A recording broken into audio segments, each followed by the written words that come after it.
嗨，我是小迷。日本有2个令我特别喜欢的部分，第一个是很辽阔，因为这里的建筑大多不高，不用特地去到很远的地方，就容易看见宽广的天空。第二个是日本真的很适合独旅，有很多一人套餐或是自助点餐的餐厅，加上交通方便、治安好，所以一个人出门玩，整体都会觉得很舒服安心。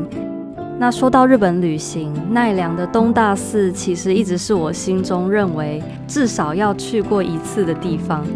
我至今还是忘不了第一次去看东大寺大佛的感觉，觉得非常震撼。还有若草山的风景也是辽阔的令人难忘。那距离我上次来奈良已经是2年前了，所以在搬到北海道之前，我就很想要再来一次奈良一日游，想要去看一看这些我喜欢的地方。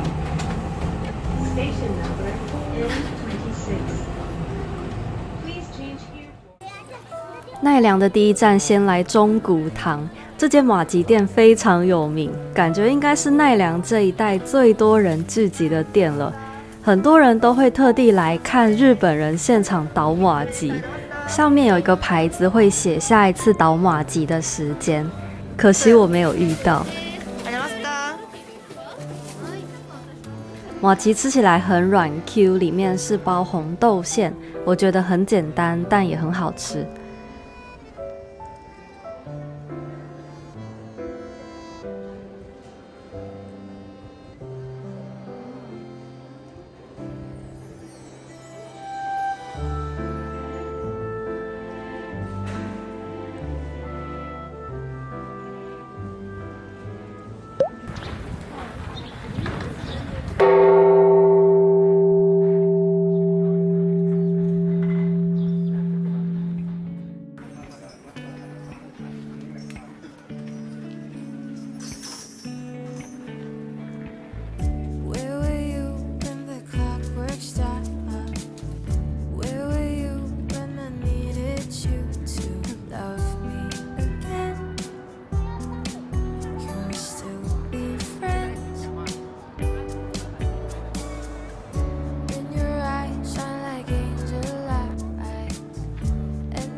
遇到我的朋友了，真的很夸张哎。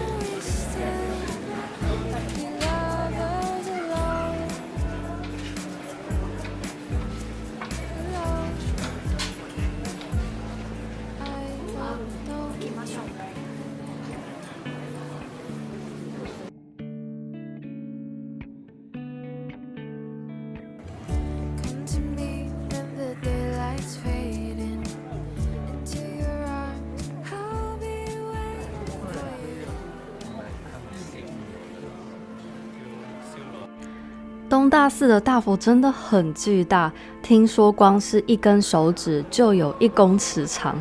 东大寺的文献记载，这一尊大佛大概花了7到9年来完成，而整个大佛还有寺庙动员了260万人，大概是当时人口数量的1半。哇，我觉得人类真的是很不可思议的存在。当很多人的力量朝着同一个方向聚集，彼此协力合作，那样的力量某种程度上或许已经很接近神迹了。超大哦！我觉得这里很正派，就算人很多，可是它那个整个气场很强，对，正中住。大佛旁边有一个柱子，这柱子底下有一个洞，叫大佛的鼻孔，因为它跟大佛的鼻孔一样大。那据说只要顺利的钻过去，就可以无病无灾。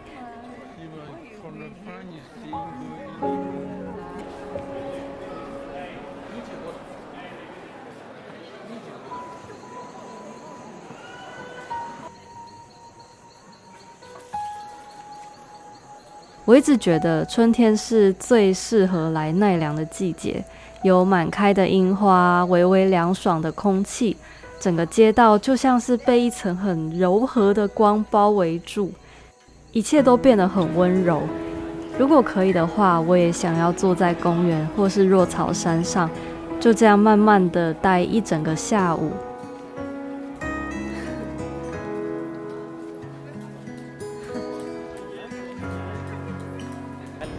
我们去那个湖旁边散步一下，走。飞上遥远的山间，踩着云朵柔软的表面，清泉流动的傍晚，湖水氤氲在窗前。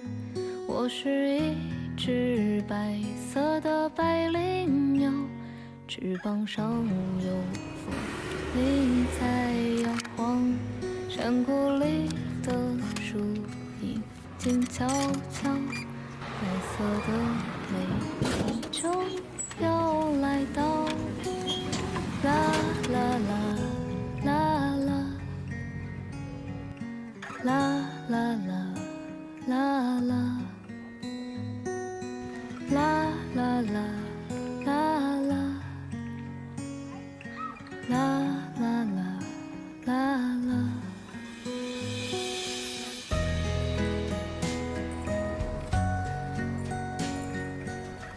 我现在走的这一条是要前往春日大社，它是一条小径，然后两排都是树，这样子，我觉得很清幽欸。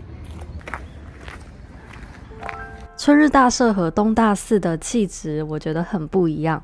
东大寺给人感觉庄严厚重，带着一种令人敬畏的力量，而春日大社则柔和很多，像是温柔亲切的妈妈感。春日大社主要祭祀4位神明，据说第一位主神呢，他是从鹿岛出发，骑着白鹿来到奈良的。所以奈良的鹿从1000多年前开始就被视为神使，受到严格的保护。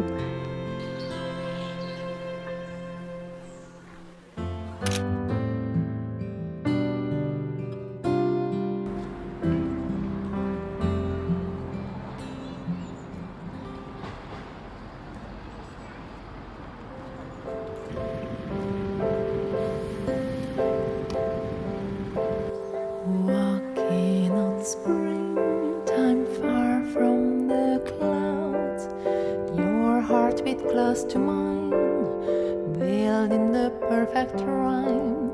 Sunbeams play games as lovers entwine, walking on springtime with you. はい、ありがとうございます。那个若草山走大概30分钟会到山顶。山顶可以看到很漂亮的风景，视野非常好。但是因为今天天气有一点阴，感觉好像没有办法看到那种很漂亮的夕阳，所以我可能就不上去了。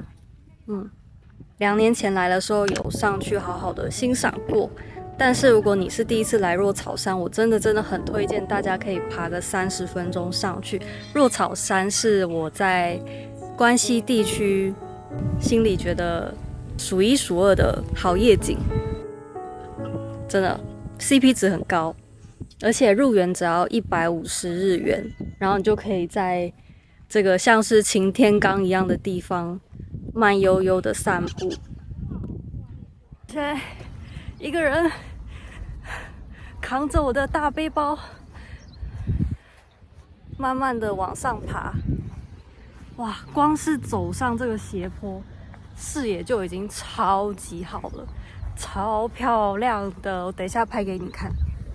我们往上爬，累死了。我从下面走上来才大概3-5分钟而已，它就是一个很大的斜坡。它最后入山的时间是5点，5点之前一定要进来。过了5点，它就禁止游客再进来了。可是，一旦你进来，你想要什么时候下山都可以。看，就很可爱。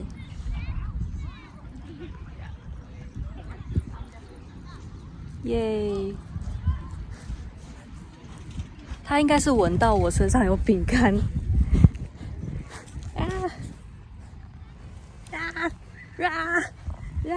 好了，不要撞我，你不要撞我。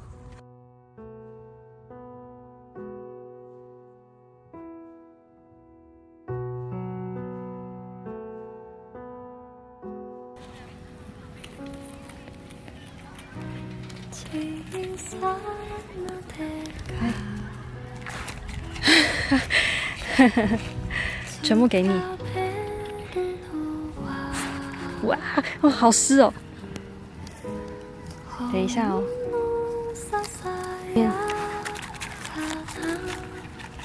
好吃，好吃。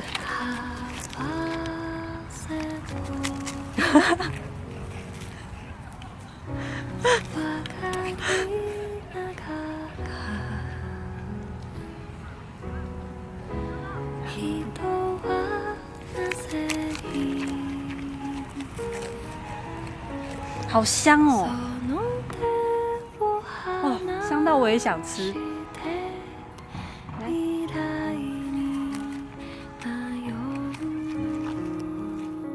今天先去了东大寺看大佛，接着到若草山看风景。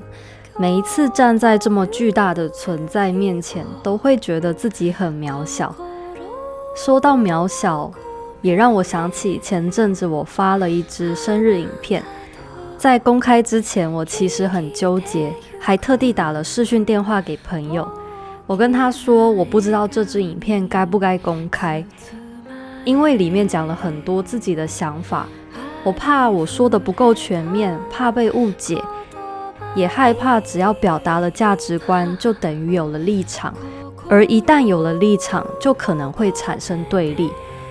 我一直希望看我影片的人能感受到被接纳，可是我不确定自己说出来的话是否真的足够温柔。听完之后，朋友很坚定地对我说了一句话：你把自己看得太大了。这句话就像一记当头棒喝，我觉得我确实把自己看得太大了，常常会担心自己做得不够好。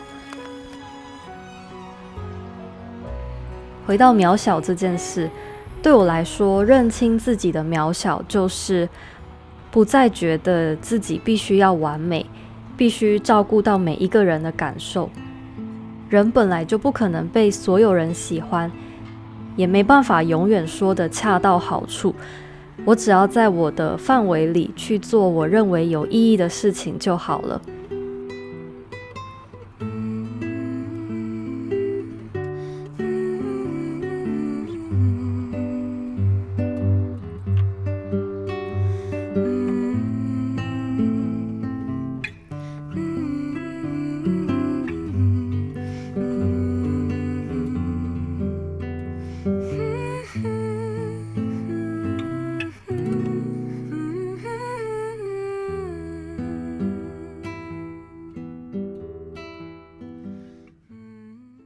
我刚刚查了一下，奈良附近有2间店，我觉得蛮值得尝试的。有一间是吃汉堡排，然后我看那个评论，很多人都说那个是什么他吃过最好吃的汉堡排，很夸张，蛮想要吃吃看的。然后另外一个就是天理拉面，天理拉面好像是来自奈良的一种拉面，好像是蒜味的汤底，比较重口味，然后会有炒白菜啊之类的，比较那种中华系的拉面。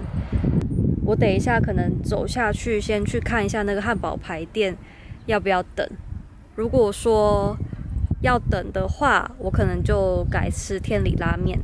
我今天忘记带脚架，所以我现在是全手持。这样，走吧。晚上天气有一点凉，大概18度，我就带了一件毛衣。这其实很陡，一不小心就会直接滚下去。慢慢走，慢慢走。若草山绝对是奈良我最喜欢的地方。如果是说整个关西地区的话，我最喜欢的应该还是京都吧。京都就给人一种很庄严的感觉，也可能是因为我很喜欢日本的那种寺院神社，那京都就最多这种东西，所以好像住在京都的时候，我就会觉得附近又有什么神，有什么神，有什么神，然后就很有那个安全感，心不会那么乱。其实神户我也很喜欢我一边走下去一边聊。京都是住起来会很安心，但是神户的话，就是我觉得最适合约会的地方。那个靠海那边真的是很浪漫，非常浪漫。我还记得2年前我来若草山的时候，那时候我忘记带钱包，然后我手机又快没电，然后我就在这边认识了一个大陆的男生，他年龄跟我差不多，好像可能小我2岁左右。我拿着相机，然后他也拿着相机，我们就自然的就聊起来了。他真的是我的恩人，因为他借我充电器，然后还借我钱，让我可以买一瓶水喝，就很感谢他，而且他还有帮我拍一些照片。后来他就回大陆了啦，然后平常也没有联络，不知道他会不会看这个影片。如果你有看影片的话，在下面给我留言。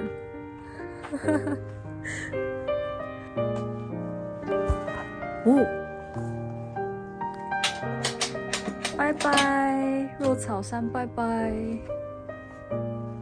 都没有人，完全没有人。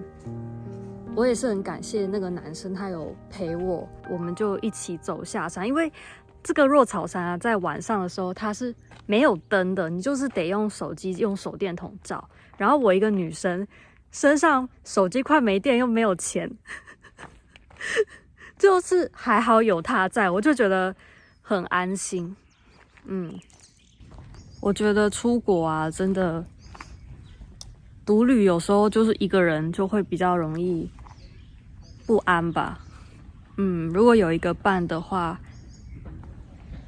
不只是可以共享开心的回忆，也可以有人帮你分担一些焦虑。在一个很隐秘的地方，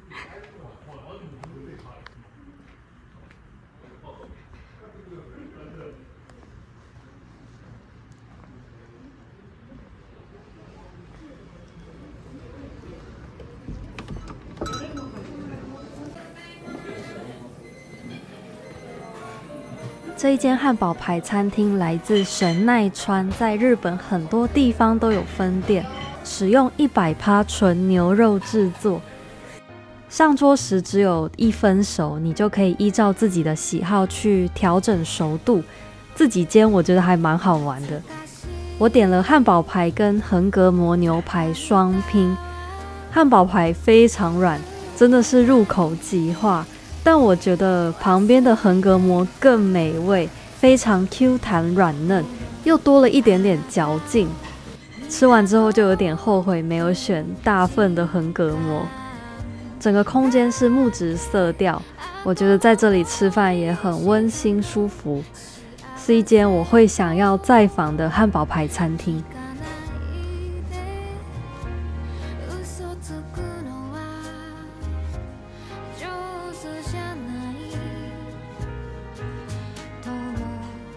見